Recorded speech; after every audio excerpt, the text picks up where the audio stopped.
वालेकुम। आज का हमारा लेक्चर नंबर 10 है और आज हम के एटम्स, आयंस, मॉलिक्यूल्स और मॉलिक्यूलर आयंस और आयंस एंड फ्री रेडिकल्स के बीच में जो डिफरेंस है वो पढ़ेंगे। उनके बारे में पता करेंगे कि इनके बीच में क्या डिफरेंस है, हम इनको कैसे पहचान सकते हैं और किस हवाले से इनमें ये डिफरेंसेस जो हैं वो कैसे हैं। तो सबसे पहले हमारा है डिफरेंस जो है वो डिफरेंस बिटवीन है एटम्स एंड आयंस। तो सबसे पहले हमारा जो डिफरेंस है वो एटम्स और आयंस के बीच में है, तो हमने उसके बारे में पढ़ेंगे कि आयंस और एटम्स में क्या डिफरेंसेस हैं। तो सबसे पहले एटम किसी भी एलिमेंट के जो बारीक ज़रात होते हैं, जो बारीक पार्टिकल्स होते हैं, उनको कहते हैं। हम लोग पहले भी पढ़ के आ चुके कि एटम जो है वो मादे की मतलब मैटर की वो सबसे बारीक जो चीज़ें होती हैं, बारीक मतलब पॉजिटिव और नेगेटिव जो चार्जेस मतलब प्रोटॉन और न्यूट्रॉन्स जो है उनको हम एटम्स कहते हैं। वहीं पर अगर आयंस पे आए तो आयंस हम किसी भी मॉलिक्यूल में मौजूद सबसे बारीक जो यूनिट होगा, सबसे बारीक यूनिट को हम आयन कहते हैं। एटम उसको कहते हैं जो किसी भी एलिमेंट में मौजूद उसके सबसे बारीक ज़रात को, बारीक पार्टिकल्स को हम एटम्स कहते हैं। और आयंस जो हैं वो हम किसी भी मॉलिक्यूल में मौजूद जो बारीक यूनिट होता है उसको हम आयन कहेंगे। और इसी के साथ दूसरा हो गया एटम जो है वो हमेशा आज़ादी के हालत में रहते हैं, बिल्कुल आज़ाद रह सकते हैं और नहीं भी रह सकते, लेकिन केमिकल रिएक्शन के हवाले से, केमिकल रिएक्शंस के हवाले से वो आज़ाद हो भी सकते हैं और नहीं भी हो सकते हैं। लेकिन जहाँ पर आयंस की बात हो रही है तो आयंस जो है वो बिल्कुल आज़ाद रहना पसंद करते हैं, क्योंकि उनके जो चारों उनके शेल्स में जो मौजूद चार्जेस होती हैं, उन चार्जेस के हवाले से वो नेगेटिवली चार्ज जो पार्टिकल्स होते हैं, मिसाल के तौर पे जैसे हमने पहले फ्री रेडिकल्स के बारे में पढ़ा था, या फिर मॉलिक्यूलर आयंस के बारे में पढ़ा था, या फिर हमने आयंस जो एनायंस और कैटायंस के बारे में पढ़ा था। तो इसी हवाले से आयंस जो होते हैं वो बिल्कुल फ्री रहना पसंद करते हैं अगेंस्ट उनकी जो चार्जेस होती हैं आयन में, जो उनके शेल्स में, जो किसी भी एलिमेंट में मौजूद जो उनके शेल्स होते हैं उन्हीं के हवाले से वो बिल्कुल फ्री रहना पसंद करते हैं। अच्छा, एटम जो होते हैं वो बिल्कुल न्यूट्रल होते हैं एज अ मैग्नेटिक बिल्कुल न्यूट्रल होते हैं। ये जहाँ पर आयंस जो होते हैं वो पॉजिटिव या फिर नेगेटिवली चार्ज पार्टिकल्स होते हैं मॉलिक्यूल के। जो एटम होता है वो बिल्कुल न्यूट्रल पार्टिकल्स होते हैं किसी भी एलिमेंट के या फिर किसी भी इसमें मैटर के। और जो आयंस होते हैं वो पॉजिटिव और नेगेटिवली चार्ज होते हैं, जिसको हम कैटायन या फिर एनायंस कहते हैं, जो पॉजिटिव प्लस नेगेटिव चार्ज होते हैं। तो सबसे पहला यही है कि एटम जो है वो बिल्कुल इनके अपोजिट ही हैं एक दूसरे के। आयंस और एटम्स में यही डिफरेंस है कि वो आज़ाद रहना पसंद करते हैं, आज़ाद नहीं भी रह सकते, लेकिन केमिकल रिएक्शन में ज़रूर वो जो हिस्सा लेते हैं, किसी भी केमिकल रिएक्शन में वो हिस्सा लेते हैं, आराम से ले सकते हैं। वहीं पर आयंस जो हैं वो एक मॉलिक्यूल के एक बारीक यूनिट होते हैं और वो फ्री रहना पसंद करते हैं, क्योंकि उनके जो अपोजिट जो चार्ज होती है उनकी चार्जेस के हवाले से नेगेटिवली चार्ज उनके अपोजिट रहती है, तो उसके हवाले से वो बिल्कुल फ्री रहना पसंद करते हैं। और एटम में जो बल्कि मतलब जो मैग्नेटिक तरीके से बेअसर होती है, बिल्कुल न्यूट्रल होती है। तो वहीं पर आयन जो होते हैं वो पॉजिटिव और नेगेटिवली चार्ज पार्टिकल्स रहते हैं। इसी के साथ दूसरा हो गया मॉलिक्यूल्स और मॉलिक्यूलर आयन में फ़र्क में जो डिफरेंस है उसके हवाले से। अच्छा, इनके जो एटम्स में जो भी पार्टिकलाइज्ड होती हैं या फिर जो भी इंडिविजुअलिटीज़ होती हैं वो इलेक्ट्रिसिटी इंसुलेटर भी होते हैं, और आयंस जो होते हैं वो इलेक्ट्रिसिटी कंडक्टर होते हैं। जो इलेक्ट्रिसिटी जो इंसुलेट कर लेते हैं वो आराम से, क्योंकि इनमें चार्ज पार्टिकल्स होते हैं, लेकिन मैग्नेटिक फ्रिक्शन के हवाले से वो बिल्कुल न्यूट्रल रहते हैं। तो इस हवाले से वो इलेक्ट्रिसिटी इंसुलेट भी कह सकते हैं। जैसे कि आप कोई प्लास्टिक की बात कर लो या फिर कोई लकड़ी वगैरह ले रहे हो, इसी हवाले से। और इलेक्ट्रोमैग्नेटिक फील्ड इनकी ज़ीरो रहती है। वहीं पर इलेक्ट्रिसिटी कंडक्टर्स जो होते हैं वो इलेक्ट्रिसिटी एब्जॉर्ब कर लेते हैं। वो आयंस जो है, आप लोगों को पता है कि आयंस जो है इलेक्ट्रिसिटी या फिर रोशनी या फिर एनर्जी जो है वो आसानी से एब्जॉर्ब कर सकते हैं।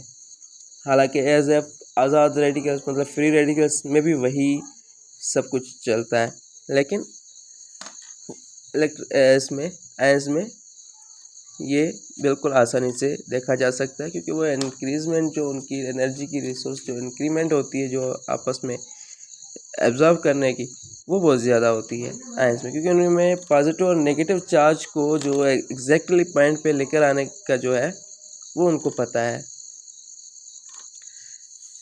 कि किस हवाले से हमने एनर्जी को खुद में एब्जॉर्ब करना है। तो वो उस एब्जॉर्बेशन की जो सिस्टम होता है प्लस और पॉजिटिव और नेगेटिव चार्ज के हवाले से, तो इसी हवाले से वो चीज़ें ज़्यादा बढ़ जाती हैं। तो हम और दूसरा है मॉलिक्यूलर और मॉलिक्यूलर आयंस में क्या डिफरेंस रहता है। तो मॉलिक्यूल्स और मॉलिक्यूलर आयंस में डिफरेंस मालूम करने के लिए हम लोगों को ये समझना है कि मॉलिक्यूल्स आयंस हैं क्या और मॉलिक्यूल्स क्या होते हैं। तो आप लोगों को पता है कि मॉलिक्यूल्स जो होते हैं वो किसी भी इसमें स्पेशीज़ में किसी भी चीज़ मतलब केमिकल जो एटम मॉलिक्यूल्स होते हैं, मतलब जो केमिकल एलिमेंट्स होते हैं, उनमें जो दो टाइप के एक साथ के जो दो टाइप्स होते हैं, जैसे H2O हो गया या फिर ऑक्सीजन O2 हो गया, तो ये एक तरह के जो दो चीज़ें एक सेम एक दूसरे के साथ रिएक्टेबल होती हैं, उन्हें हम मॉलिक्यूल कहते हैं। तो इन्हीं के हवाले से जो यही मॉलिक्यूल और मॉलिक्यूलर आयंस में इसी के डिफरेंस बता रहे हैं कि मॉलिक्यूल्स क्या है और मॉलिक्यूलर आयंस क्या है। तो मॉलिक्यूल्स जो है वो किसी भी केमिकल एलिमेंट या फिर मॉलिक्यूल में छोटे या बिल्कुल बारीक ज़रों में आसानी से मिल सकता है, जिसमें किसी भी तरह की खासियतें मौजूद हो सकती हैं। वहीं पर मॉलिक्यूलर आयन जो है वो इलेक्ट्रॉन्स हासिल करने या उसमें लूज़ करने या गेन करने में माहिर होते हैं। तो मॉलिक्यूल्स हम उसे कहते हैं जो किसी भी एलिमेंट में मौजूद छोटे से छोटे मतलब बारीक से बारीक ज़रों को हम मॉलिक्यूल कहते हैं, जिसमें उस मरकब की उस आंसर की सारी जो खासियतें हैं वो मौजूद रहती हैं। और मॉलिक्यूलर आयन जो है वो हम पॉजिटिवली चार्ज मतलब जो इलेक्ट्रॉन गेन और लूज़ करते हैं उसको हम मॉलिक्यूलर आयंस कहते हैं। इसी की तरह इसकी दूसरा डिफरेंस ये है कि मॉलिक्यूल हमेशा बेअसर रहते हैं, वो किसी के साथ बेसिकली रिएक्ट नहीं कर सकते। अकेले तो किसी के साथ रिएक्ट नहीं कर सकते, अगर सिंगल मॉलिक्यूल हो तो वो रिएक्शन नहीं हो सकता। लेकिन वहीं पर मॉलिक्यूलर आयंस की जो डिफरेंस होती है वो पॉजिटिव या नेगेटिव चार्ज रहते हैं, मतलब मॉलिक्यूल्स में कोई भी चार्ज नहीं होती इस हवाले से। लेकिन वहीं पर मॉलिक्यूलर आयंस में जो पॉजिटिव या फिर नेगेटिव चार्ज रहती है, जैसे हम पहले ही आयंस पढ़ के आ चुके हैं कि उनमें क्या डिफरेंस था। तो ये मॉलिक्यूलर आयंस भी एज इट इज़ आयंस ही हैं। तो इसमें जो पॉजिटिव और नेगेटिवली चार्ज होते हैं उनको हम एनोनिक या फिर केटोनिक कहते हैं। तो ये चार्ज पार्टिकल्स आराम से रिएक्ट कर सकते, क्योंकि उनको क्या करना होता है, इलेक्ट्रॉन डोनेट करना होता है। तो उसी इलेक्ट्रॉन डोनेशन को के हवाले से ये बिल्कुल चार्ज पार्टिकल रहते हैं। वहीं पर मॉलिक्यूल जो है वो हमेशा न्यूट्रल रहते हैं। और नंबर तीसरा है मॉलिक्यूल जो है वो पायदार एका होता है, मतलब एक मुकम्मल जो दो एक जैसे सब्सटेंस का जो मेलाप होता है उसे हम मॉलिक्यूल कहते हैं। वहीं पर हम मॉलिक्यूलर आयन जो होता है वो रिएक्टेंट होता है। मॉलिक्यूल जो होता है वो एक क्या रहता है, पायदार रहेगा, जिसको हम एज अ प्रोडक्ट यूनिट भी कह सकते हैं। तो मॉलिक्यूल प्रोडक्ट यूनिट होता है। वहीं पर अगर मॉलिक्यूलर आयन की बात करें तो मॉलिक्यूलर आयन जो है वो एक रिएक्शन जो होता है प्रोडक्ट रिएक्टेंट, तो उसे हम कहते हैं मॉलिक्यूलर आयन। इसी की तरह चौथा हमारा ये हो गया इसका डिफरेंस के एटम में जो केमियाई एक रिलेशन होता है, केमिकल रिएक्शन जो होता है मॉलिक्यूल्स के बीच में, उसके हवाले से वो मॉलिक्यूल्स बनते हैं। मतलब किसी भी एटम्स में जो मॉलिक्यूलर रिएक्शंस होते हैं उनको हम मॉलिक्यूलर कहते हैं। वहीं पर मॉलिक्यूलर आयंस में मॉलिक्यूलर कि जो एक टाइप के दो रिएक्शन हो रहे हैं, जहाँ एक तरफ हम हाइड्रोजन का के दो एलिमेंट्स ले रहे हैं H+H, वहीं पर हम ऑक्सीजन के ले रहे हैं, तो इन दोनों के बीच में जो रिएक्शन होगा उससे मॉलिक्यूलर आयंस बनेंगे, क्योंकि इसमें दो टाइप के मॉलिक्यूल्स सामने आ रहे हैं जहाँ पर हाइड्रोजन प्लस ऑक्सीजन अलग अलग हैं।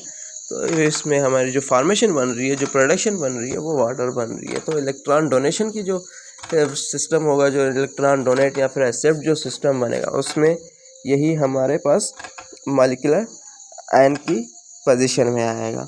तो मॉलिक्यूलर आयन और मॉलिक्यूल के बीच में डिफरेंस सबसे पहला यही है कि केमियाई जो आंसर्स होते हैं, जो एलिमेंट्स होते हैं, वो बिल्कुल बारीक से बारीक जो पार्टिकल्स होते हैं उनको हम मॉलिक्यूल्स कहते हैं।